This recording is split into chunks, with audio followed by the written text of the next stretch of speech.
Hey guys, so I know there's no Bible study this week, but I still wanted to talk about the homily from St. Mary's because I thought it was really cool.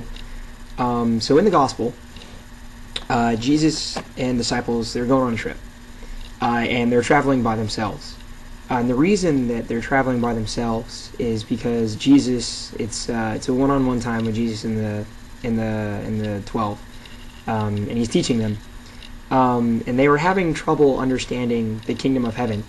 And that's something that we still have trouble with. So it's completely understandable that they were having trouble with it, and Jesus wanted to help them out. But they were arguing among themselves, like, who among us is the greatest? And Jesus was like, whoever's first shall be last, and last shall be first, and so on. But they were thinking about it in terms of a political kingdom, like the Roman Empire, which is where they were at the time. But the kingdom of God isn't a political kingdom. It's a kingdom of the heart. It's a kingdom of love. And so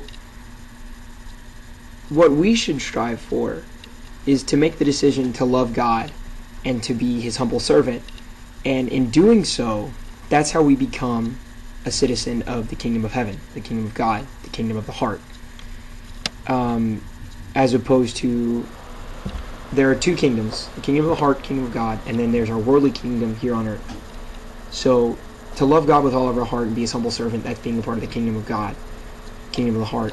And what we need to strive for is to bring the kingdom of heart, the kingdom of heaven, to this worldly kingdom that we're in. And there's two things we need to know about the kingdom of God, is that we need to get to know him as much as possible, and we need to take what we know from God's kingdom and bring it to our worldly kingdom so that it will be a better place. It's, in our worldly kingdom we have laws and stuff, rules that we have to follow. Same thing, kingdom of God, we have our 10 commandments. So we need to bring the love and the goodness from God's kingdom and what we know, loving and being a servant for him, into our worldly kingdom.